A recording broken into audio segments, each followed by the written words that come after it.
but it's $1 million up for each one. That's $5 million, Mr. 28 million in Forbes. Bring yours however you want. And since you're not a puppet, don't bring no white people with you then. That's a $5 million bet individually. You can take it all. I need you to get rid of all the leftover pizza boxes. The what? All the boxes left over from the pizza. Katt Williams just dropped a cryptic bomb about Diddy's leaked jail calls, and if you know how to read between the lines, the truth about those pizza boxes is absolutely chilling. This goes way deeper than a comedy beef. This is a spiritual war. Is Katt Williams the only person in Hollywood with the courage to speak the truth? Lately, it seems like he's the only one willing to risk it all to pull back the curtain on the industry's darkest corners. See, Diddy's my nickname. Uh-huh. Love is my real name. Okay. So I just changed my name to Love. Sean Love Combs. That's what it says on my driver's license. That's my official name, Love.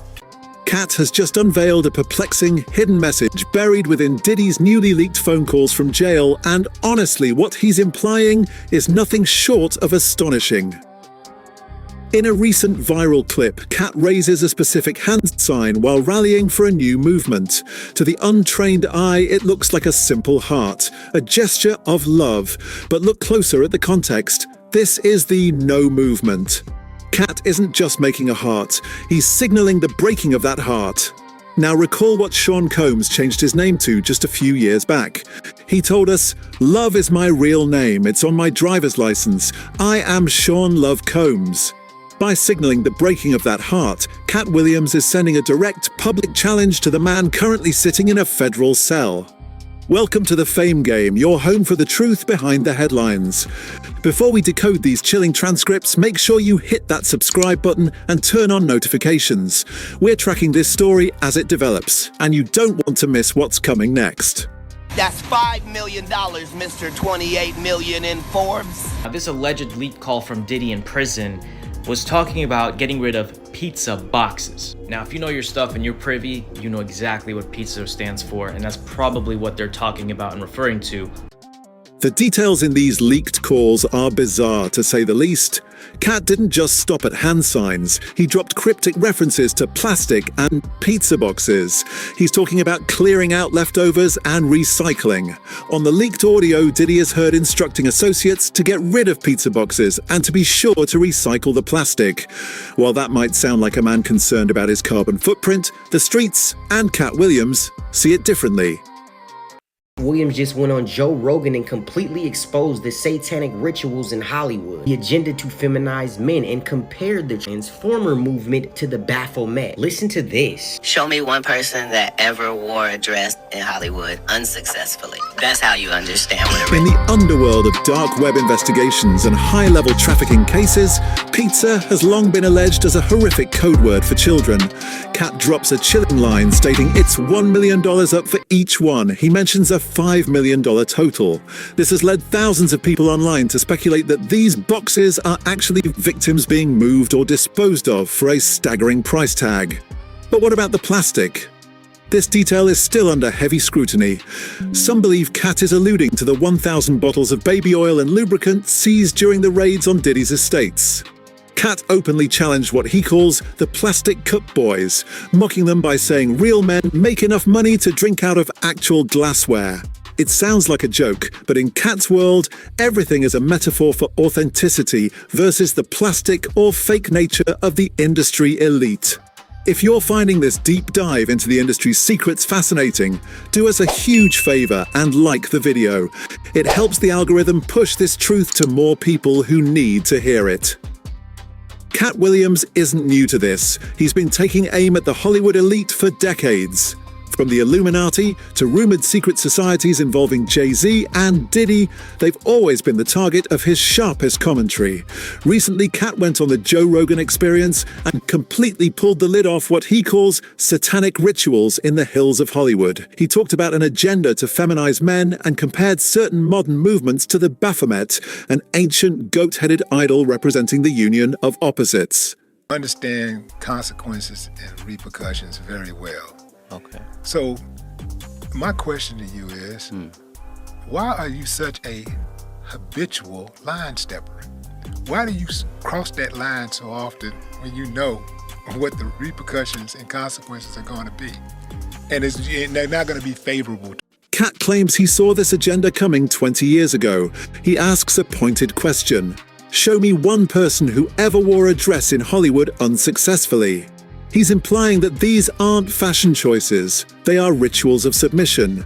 He points to figures like Madonna, who he claims began transforming her children at a young age, or Dwayne Wade, and even Machine Gun Kelly and Megan Fox, who have openly admitted to consuming each other's blood in ritualistic displays of love. Katt views this as a spiritual war. He often quotes scripture saying we wrestle not against flesh and blood. To him, Hollywood puts these stars at the forefront for us to worship and idolize, while those very same idols are allegedly worshipping something much darker behind closed doors. He says it's time to break the shackles they've had on the public's mind. That was kind of graphic, but this is what Suge Knight is saying, and at one point he ran in these circles. Knight also talked about Sean Combs, who he calls Puffy, because that's how he knew him in the 90s, as Puffy, being violent with Cassie Ventura. But the web gets even more tangled when you look at the relationship between Diddy and Suge Knight. Suge, the founder of Death Row Records, has been Diddy's primary nemesis since the 90s. Currently, Suge is serving a 28-year sentence, but even from behind bars, he's broadcasting revelations like an urgent emergency announcement. In a recent interview from prison, Suge dropped several bombshells. He didn't celebrate Diddy's arrest. Instead, he warned that Diddy's life is in serious danger at the Metropolitan Detention Center in New York. Suge knows the system. He warned Diddy never to act crazy or get put on suicide watch, because then you lose everything. Your clothes, your sheets, your dignity. His biggest piece of advice? Diddy needs to get on a kosher diet. Why? Because kosher meals come sealed. In a place where anyone might want to make a name for themselves by taking out a billionaire, a sealed meal is the only way to ensure you aren't being poisoned.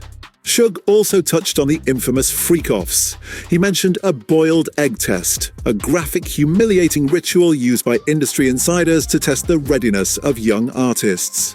According to Suge, this wasn't a secret. He claims everyone from the biggest rappers to high-profile preachers attended these butt-naked parties and watched things no one should ever see. This rivalry isn't just about parties, it's about blood. To understand the gravity of why Katt and Suge are speaking out now, you have to look at the East Coast-West Coast war that claimed the lives of Tupac Shakur and Biggie Smalls. For decades, it was the worst-kept secret in music. Now the feds are looking at it again. Keith D, a former Crip leader, was recently arrested and charged with the murder of Tupac. In his own confession and in his book, Keith D alleges that Diddy offered him $1 million to take out Suge Knight. During that fateful night in Las Vegas, the bullets meant for Suge ended up hitting Tupac instead. Diddy's former bodyguard, Gene Deal, has been vocal about this too. He claims he saw $1 million check intended for a middleman named Eric Von Zip.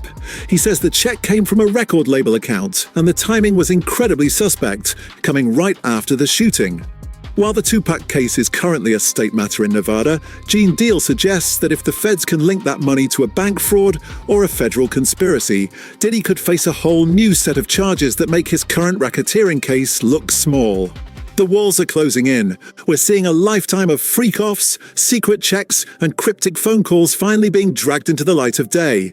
Is Katt Williams a prophet, or is he just a man who has seen too much? One thing is for sure, the love era of Sean Combs is officially over. If you've stuck with us through this entire breakdown, you're clearly part of the fam that wants the real story. Like the video one more time if you haven't yet, and make sure you're subscribed to the Fame Game. We're just getting started. What do you think? Is there truth in Katt Williams' disclosure? Is the pizza box theory too wild, or does it fit the pattern of everything else we've learned this year? Let us know your thoughts in the comments below. We read every single one. Until next time, fam, keep it real. The industry is shaking and the truth is finally coming out. What's your take on the pizza box scandal?